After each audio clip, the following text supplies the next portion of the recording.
From the hollers and hills of West Virginia, it's Heavenly Hills Homestead with another episode. And Chili Mac. Stay tuned.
All right, guys, so we got one of the things in that we've been looking for to fix old Chili Mac up. So let's open it up here and take a gander at what we got.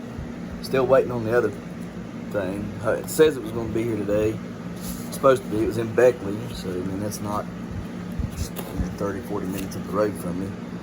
And usually if it's there, it gets delivered that day. So we'll see if it gets delivered today or not. But it's nice and cold outside today. As you can see outside, it's very, very gloomy and nasty and cold out there. All right, it's been snowing a little bit today, so we're gonna open this up to see what we got and see if it needs honed in any, fixed up, and if it does, we'll go to that and we'll fix it all up and all that good stuff. Kind of go over the back here about what it is. Overall length right there is 12.03 inches. Blade length is 7.40 inches. It's a high carbon steel, so that means you're going to have to oil this blade and keep it oiled with like mineral oil or something like that. Blade hardiness, is the hard rock weld is a 57 to 59 or 57 to 59. It is a locked type, of course it is. It's a cleaver, and its material on the handle is a hardwood. Old hickory. I grew up with these knives, seen them a lot. Never had one myself. They're from the Ontario Knife Company. And growing up, a lot of people had these old hickory knives. They seem to be some really good stuff. And so when I ran across it, I said, well, I know that's good stuff. It seemed to be because I can remember it from a kid, and a lot of the people, my grandparents, I think even my dad had some old hickory, and so I thought, well, I'll just buy this. So I did, and it was not bad priced. It was like $20-some for this, I believe. It's a pretty good price, I think, for a cleaver. But we'll get it out. We'll feel what it is. We'll see what the blade is. Some people said the blade needed, adjusting, worked on a little bit, and that's no big deal. Some people said even the handle needed worked on. You got like a 95% done blade is what a lot of people said. But we'll see what we got ourselves and then go. Okay, so yeah, I'm not sure what other people was getting, but this handle seems to be good here. It's flush. Looks flush. I mean, it might need a little adjusting right there, but I mean, I'm not going to complain about a 64th of an inch of difference in the handle and the blade itself. I mean, that's petty. You can see there, it's maybe a little gapped right there. Not gapped, but just taller. The handle's taller than the blade. I mean, it's so minute, it's not big. This down here, same way, less than a 64th of an inch. I'm not complaining about that. That's fine. That's perfect. I tested the blade's sharp. Let me see if I can, how can I do this here? Try to show you.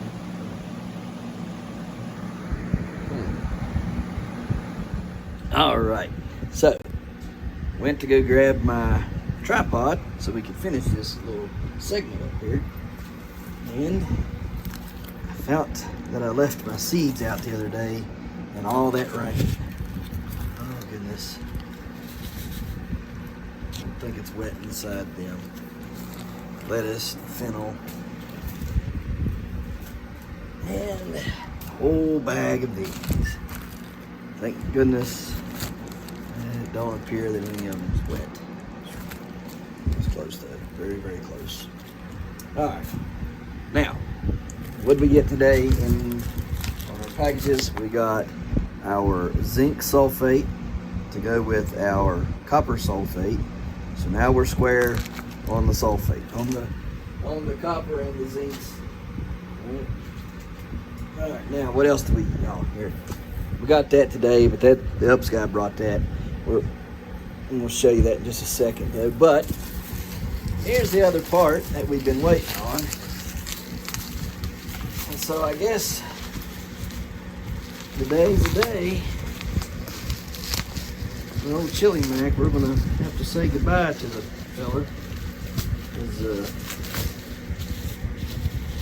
getting ready to go out and do some work. Been saying it for months and months and months and months, but we bought a Condor. Yes, a Condor knife. It is something to behold. That thing is absolutely beautiful. I mean, just gorgeous. Would you look at it? I mean, it's just perfection. And it's a limited lifetime warranty. And Condor tools are warranted to be free of defects in material, manufacturer, or assembled for the lifetime of the original purchaser, me. Damage due to abuse, misuse, or neglect is not covered. Defective products will be repaired, replaced, or substituted with the same item or item of equal value. To get service under warranty, send this product postage paid to the address listed below. You may also have other rights which vary from state to state. Wooden axe handles are not warranted by Condor, but replacement handles are available for purchase. All of the axe heads are warranted. Satisfaction guaranteed. If for any reason you're not 100% happy with the performance of any of these products, simply return with the postage paid to Condor Tool and Knife with dated proof of purchase for a full refund. So we'll be keeping the back of this and everything. See there, it's 1075 high carbon steel. All right, the blade is satin. All right, it's blasted satin, so it's probably been bead blasted. And the handle material is walnut. I looked at a old hickory that was similar to this, and I couldn't bring myself to buy the old hickory compared to this thing. This thing was just phenomenal. And so we're gonna open it up here, maybe, and get it out of there. Hopefully, I don't know. Might not be able to. Okay, tell you what. Just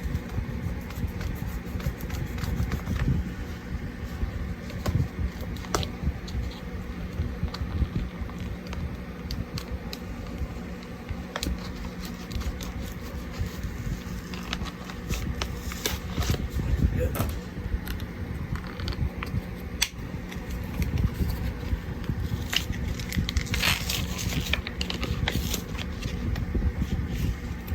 I love knives, guys. I've got, one day I'll have to break out my knife collection and show you.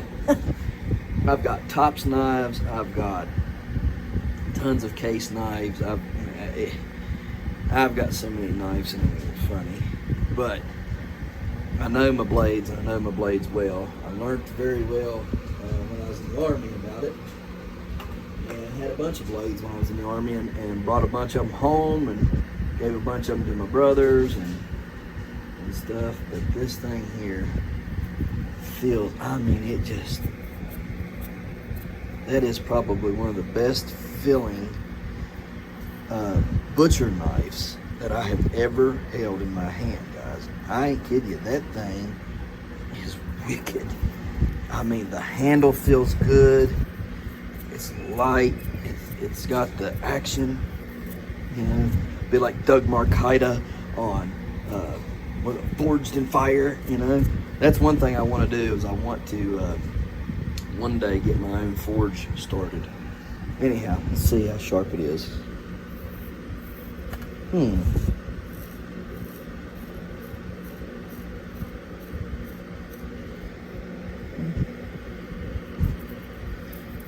It's sharp, but I think it could be a little sharper. Now that is not the case, and I did not read that about that knife. They acted like that thing was out of the box sharp. Now this thing here, that's sharp. See how sharp that thing is? Yeah, now that's sharp. And it feels good in the hand too. It's got the weight up at the top, follow through, right? Just right to the bone. You know? Yeah. So, well, we got what we need. The Old Hickory Ontario Knife Company. It's very sharp, does real good. Condor, it feels great in the hand. It's very, very light, feels great. You know, it's got a really good feel to it. I like the way that it's shaped right here. You know, I do like it, but we're gonna have to put just a bit more of an edge on it. See, you can feel the edge way down in here. That edge is right. The further up you get, compared to this rounded off, it's just not quite there like it is down in here. The further you get down here, so we'll fix all that, and yeah, we'll get to it. So, all right, guys. Oh yeah, here, baby bottles. Got them in. They were supposed to be here today, but actually yesterday, but the thing said it wouldn't be here till Monday. But here they are. They came in the same box, so thank goodness for that. And yeah, so we're able to feed the rabbits real good now. You see squirrels are getting fed with it. Or is that a bat? What is it? No, it's a sugar glider. All right, so got these. These should work out well for the bunnies. And all in all, we should be good to go, so let's get it.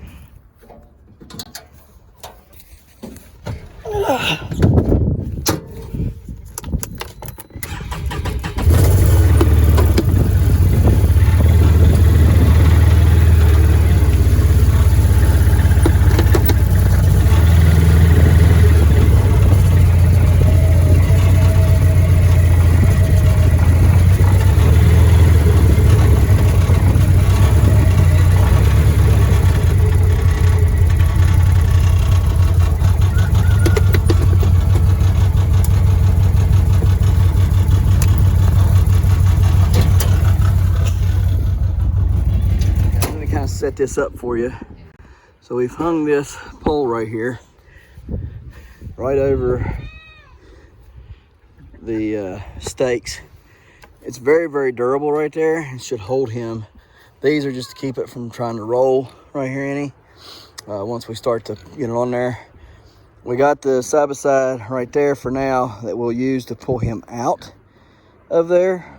And then once we get him to, you know, out of there and like right here and on this side of the fence, we'll back the side by side up to back here behind the trellising.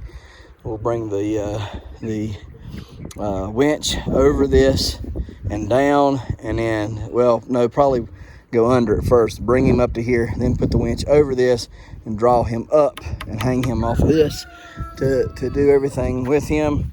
We got feed that we're going to be giving all the pigs because they are likely going to rise up in revolt. All right, we want everybody to stay calm and chill. So if they're busy eating, they won't be pay no mind anything. If he's busy eating, he'll put his head in the right position, and we'll be able to do what we need to do with him. Now, here's how you do it. You cross his ear from the left ear to the right eye. Okay, you cross it over like that, and then from the left ear, or excuse me, the right ear to the left eye, and where those two intersect, where those cross at, that is where you need to place your shot at on the pig. We're going to feed these guys some more as well, just to keep them out of our hair, because if they're not eating more, then they're going to be, you know, fussy and grumpy and out here causing commotion. I don't want them out here. I want them in there tucked away, so we'll give them a little extra feed today and just get them out of our way. Like I say, we'll put feed in there for him. Once he lowers his head down, we will draw that artificial X on his head, seeing where the bullet needs to be placed, and we will take it with a 22. All right, set up right there. Now we have a tarp, we have our gloves, we have our knives, we have our butchering cleaver, we have our steel to sharpen them, and we have all that we need to start taking care of this process. So let's get busy with it, and we won't show the part where we take him out, but we will be showing the rest of it.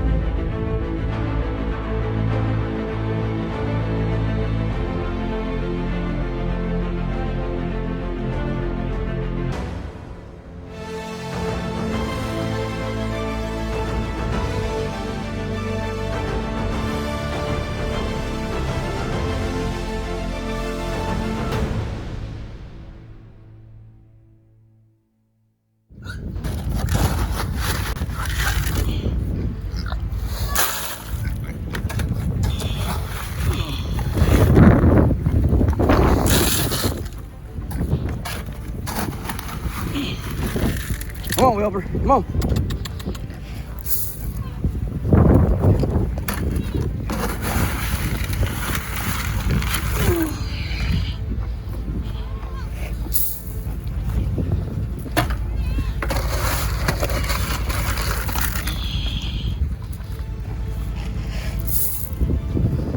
An appetite, boys and gals. All right, let's go take care of this.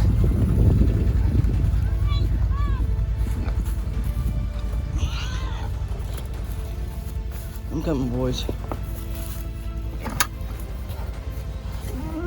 Y'all are so stinking sassy, and hey, that's my thumb, Jack.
Guys, we got to this point.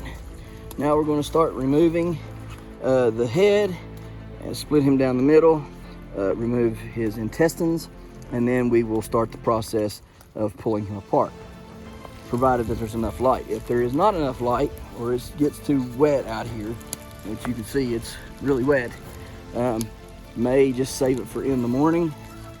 Just get out here, you know, about, I don't know, 4, 5, something like that o'clock in the morning, and try to get it done then. So we'll see what we can get done now.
Kind of tell what we've done.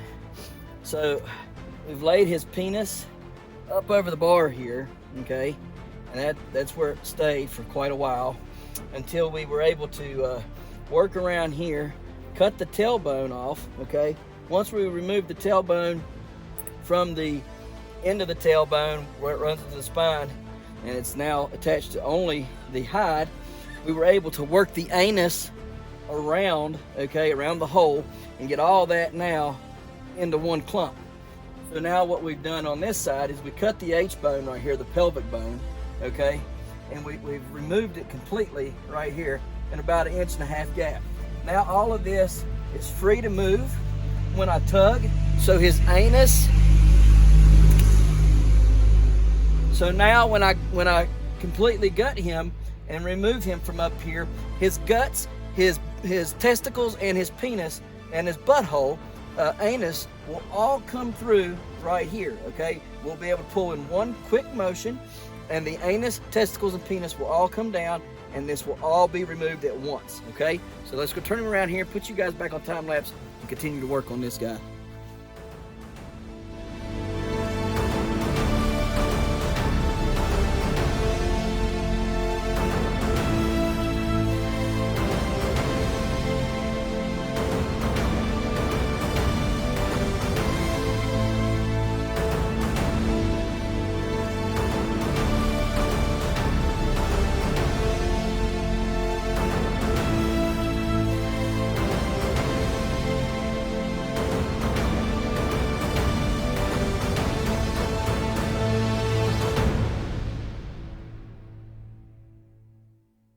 Okay guys, so we've got him done up there, as you can see.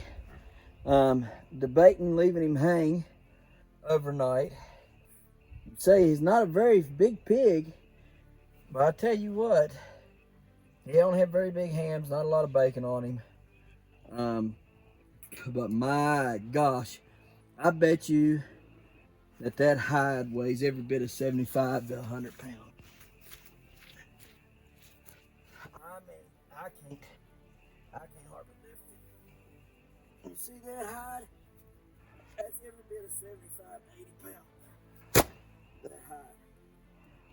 Heaviest thing on the pig. As soon as it dropped off, when I finally got it off of the weight off of the system here, the rack, whatever you want to call it, when it finally fell, the pig sprang up, and the pole did too. That tells you how heavy that hide is, okay? It had that much weight on it that when I took it off, it was legitimate. You could see the the whole frame and everything move and go up. So that was a lot of weight. Like I say, he's not a real heavy, thick hog. Of course, he wasn't meant to be, I don't reckon, you know. But this will provide some food. He ain't got real big hams, but those will be some small hams we can get. And we can get a little bit of lard rendered off of him. And so we can get a little bit of bacon off of him, a little bit of loin off of him. Not a lot there. There's not a lot there, but there is some. Okay? I think what will end up happening is we'll cut these into bigger chunks because there's not a lot of meat there. What I foresee doing, I'm gonna go in here and talk to her about it. I'm gonna wash all this off, get him washed off real good, let him set probably overnight and come out here and finish him off tomorrow morning. But I think what we should do is cut him in half, all right? And then once we've cut him in half, in fact, we're gonna cut him in half right now. But we'll let those two halves hang, and we may just take and put him in there half hog. That way we got one half we can do for May 31st, which is Memorial Day. We can have half a hog on Memorial Day.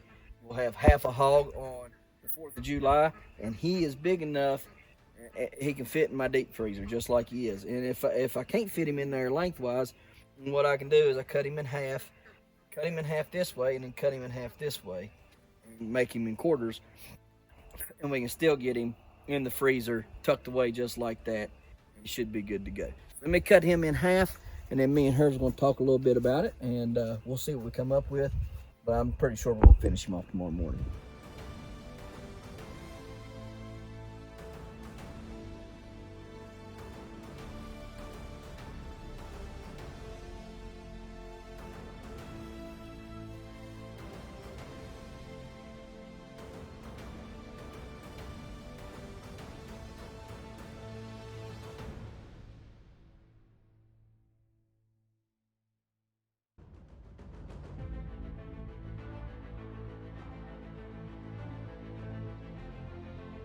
All right, guys, we got him cut in half. We're going to water him down real quick and call it good for the night. It's too dark out here. I can't see nothing now. And it's going to be really, really, really cold tonight. So it'll be good. It'll be fine. Chill the meat some, harden up the fat, and all that good stuff. So, and wash down here real good.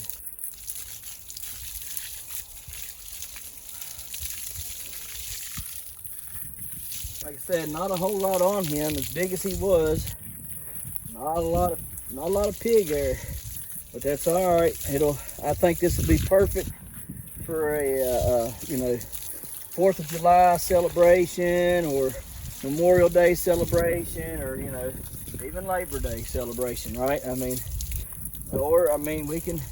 could eat him, cut him up and eat him. There just ain't gonna be a lot there, as opposed to just if we were just using for a roaster pig, or whatever you want to call it. So I think that's probably the best way to go. He looked a lot bigger than he was, and that's all right. It's fine. He's still gonna taste good, I believe. We'll still get the fat off of him and render it and use the fat. We ain't gonna let none of it go to waste. And when we're done with the bones, we'll use those and stuff however we can. Make sure I get it washed off there real good where I can see it. Good and washed there. But it was for what it was fairly easy. He does have a lot of a lot of jaw meat. So you can see down here on the end there's a lot of jaw meat there, and there's a lot of jaw meat on his head. So we'll be trying to save that and get that and eat it, the jaw meat. So that should be some pretty fine stuff. Make some good jaw bacon for beans and like pinto beans, or even cooking in your green beans and stuff. So we'll have to get that tomorrow and get it all cleaned up and stuff. But I believe this is going to be all right. I believe leaving him like this overnight, come out here tomorrow, and prepping for the freezer just as is. Got 2 nice halves. That'd be great for a little pig roast. You know, this coming summer. Won't have to pay no money, and won't have to pay no big high prices for the meat because we'll already have it. And all we have to do is provide the pit, and we'll make us a great big old pit. I've already got the screen, the grill screen, whatever you want to call it, for the pit. Just need to buy me some more cinder blocks and build it, and we'll just do that. I think it's going to be what we're doing. We'll cut them off right here where the hide meets it, and we'll call that fine. Okay, so we'll go turn this water off and get inside, get a shower, and all that good stuff. What do you think? Well, guys, it's been a rough kind of day. I didn't think we were going to get this done. Y'all probably thought it was never going to happen, but we did. We got it done. I have successfully butchered my first pig. And guys, I couldn't be more happy with myself. I really couldn't. Guys, if you're worried about can you do it, is it possible, could you live this type of lifestyle, you know, could you butcher your first pig or whatever, never having done it before? Yes, yes, yes, yes, a resounding yes, you can. Guys, it's time that we connect ourselves back to our roots and our traditions and our heritage, okay, which was living off of the land and with the land, okay. We have gotten away from that now. Our food, we don't realize where it comes from. We don't understand how it's raised. We don't know what it's given, the antibiotics that it may be given, the food that it might be given, the conditions that it might be living in, the treatment of the animal. Guys, I can assure you right now that this pig died happy. And while you're like, I don't understand that, how could that be? Because he was so used to me coming up to him and rubbing on him and feeding him and talking to him that he paid no never mind when I dumped his food over to him. And then I was just talking to him, and he was paying no never mind to me. I did nothing different than what I do every day. The pig was not suspecting anything, and all he was doing was having his time. And when I did the thing, he didn't know what happened. And he was here 1 second, he was gone the next, literally that fast. He had no pain, no suffering, no nothing. It was over and done with. I really believe that when we...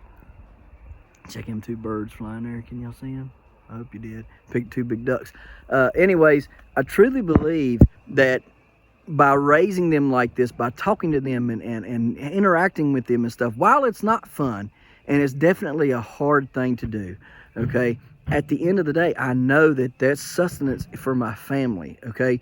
That is a trait that I am learning and teaching, not only myself, but to my kids, and passing that on so that they can understand this more and they can learn about it more, right?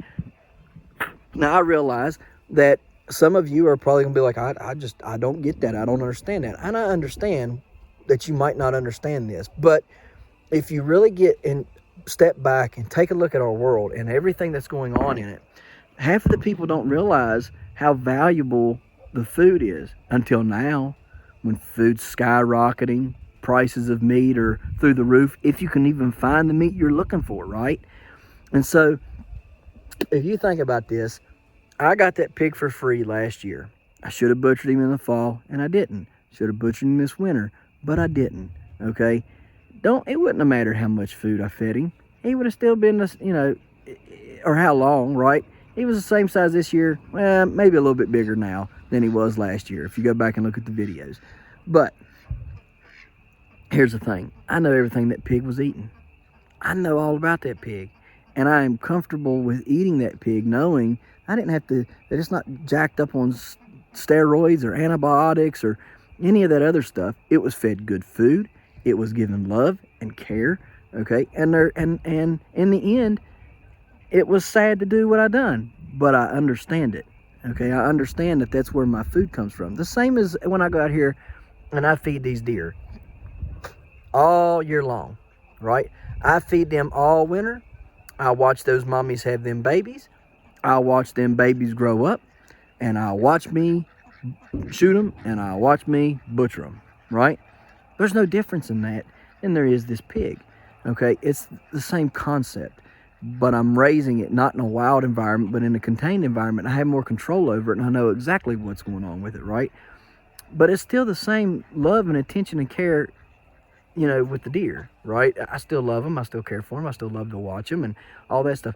So I think having that link, I think that's what's missing in today's society, is the link between my food and where it comes from, right? And how it gets to my table.